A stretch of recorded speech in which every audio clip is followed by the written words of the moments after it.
এই তালের মরশুমে তালের বড়া কিন্তু আমাদের প্রত্যেকেরই খুব ভালো লাগে। বিশেষ করে গোপালের ভোগ হিসেবে আমরা এই তালের বড়া দিয়ে থাকি। তালের বড়া তো তৈরি করতে সকলেই জানে, তবে আমি কিভাবে এই তালের বড়াটা তৈরি করে থাকি সেটাই আজ তোমাদের সঙ্গে শেয়ার করব। তো হ্যালো এভরিওয়ান, কেমন আছো তোমরা সবাই?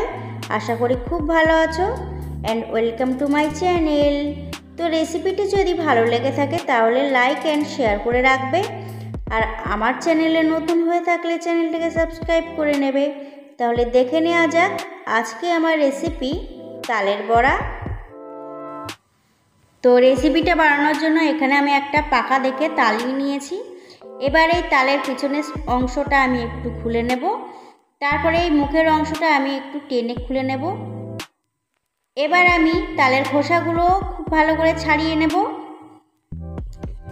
আর বন্ধুরা, বাজারে তো অনেক রকমই তাল পাওয়া যায়, তবে যেই তালগুলো একটু কালো কালারের আছে সেই তালগুলোই কিন্তু তোমরা কিনে নেবে, কারণ ওই তালগুলোই কিন্তু বেশি মিষ্টি হয়।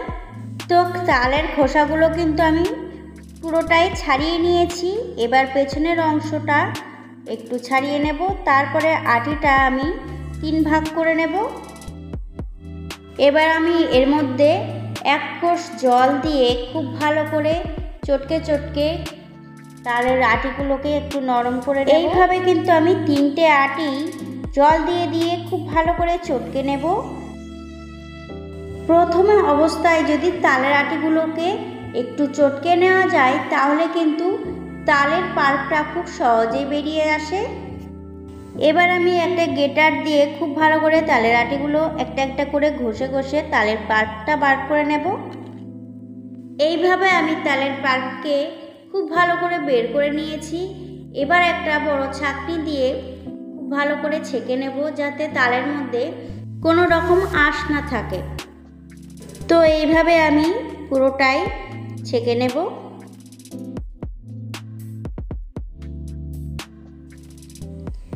আর তালের পাল্পটা ছেঁকে নেওয়ার পরে দেখতেই পাচ্ছ ছাঁকনির মধ্যে কতটা তালের আঁশ রয়েছে।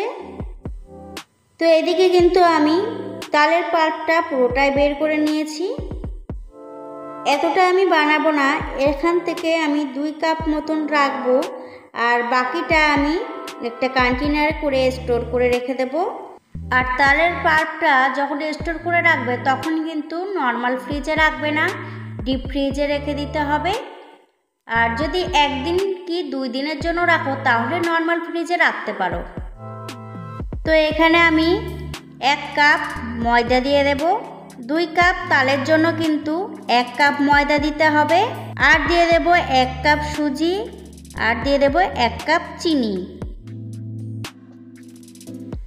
আমি কিন্তু তালের পাল্পটা 2 কাপ নিয়ে নিয়েছি, আর বাকি সব কিছুই কিন্তু আমি 1 কাপ করে নিয়ে নিয়েছি। দিয়ে দেব খুব সামান্য নুন। এবার আমি সব কিছু খুব ভালো করে মেখে নেব। তো এখানে আমি একটা প্যাচুলার দিয়ে মেখে নিচ্ছি। প্যাচুলার দিয়ে খুব ভালো করে মাখা যাচ্ছে না, এই জন্য আমি হাত দিয়েই খুব ভালো করে মেখে নেব। তো আমি কিন্তু খুব ভালো করে মেখে নিয়েছি। এবার আমি দিয়ে দেব 1 কাপ কোরানো নারকেল। আর কোরানো নারকেল দিয়েও কিন্তু আমি খুব ভালো করে মেখে নেব। সব কিছু আমি খুব ভালো করে মেখে নিয়েছি। এবার আমি 15 মিনিট রেস্টে রেখে দেব। যেহেতু আমি সুজি দিয়েছি সেই জন্য আমি 15 মিনিট রেস্টে রেখে দেব, এতে করে সুজিটা খুব ভালো করে ফুলে উঠবে। 15 মিনিট পর ওভেনে একটা কড়াই বসিয়ে দেব, আর তাতে দিয়ে দেব রিফাইন তেল। আর তেলটা যখন হালকা গরম হয়ে আসবে তখন আমি তালের বড়াগুলো এক এক করে ভেজে নেব। প্রথমে আমি 1 ব্যাচ বড়া ভেজে নিচ্ছি। আর এই বড়াগুলো ভাজার সময় কিন্তু আমি গ্যাসের আঁচটাকে একদম মিডিয়ামে রাখবো। হাই আছে কিন্তু বড়াগুলোকে ভাজতে যাবে না, তাহলে কিন্তু বড়াগুলোর উপরের অংশটা ব্রাউন কালার হয়ে আসবে আর ভিতরটা কিন্তু কাঁচা থেকে যাবে। এবার বড়াগুলোকে উল্টে পাল্টে লাল লাল করে আমি ভেজে নেব। বড়াগুলো কিন্তু আমি লাল লাল করে ভেজে নিয়েছি। এবার আমি বড়াগুলোকে তুলে নেব। আর এইভাবে আমি সব কটা বড়াই আমি ভেজে নেব। তো বড়াগুলো কিন্তু আমার ভাজা হয়ে গেছে। একটা বাটিতে আমি বড়াগুলো ভেজে এক এক করে রেখে দেব। আর একটা বড়া আমি তোমাদেরকে ভেঙে দেখিয়েও দিচ্ছি কতটা সুন্দর হয়েছে দেখতে। তোমরা নিশ্চয়ই দেখতে পাচ্ছ বড়াগুলি কতটা সুন্দর হয়েছে, আর খেতেও কিন্তু দুর্দান্ত হয়েছিল।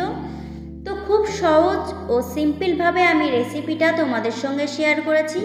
আশা করি তোমাদের খুব ভালো লাগবে। আর রেসিপিটা ভালো লাগলে অবশ্যই কিন্তু আমাকে কমেন্টে জানাতে ভুলবে না। তাহলে আজকের মতন এই পর্যন্ত, দেখা হচ্ছে অন্য কোনো রেসিপি নিয়ে। ততক্ষণে সবাই ভালো থাকবে, সুস্থ থাকবে। নমস্কার।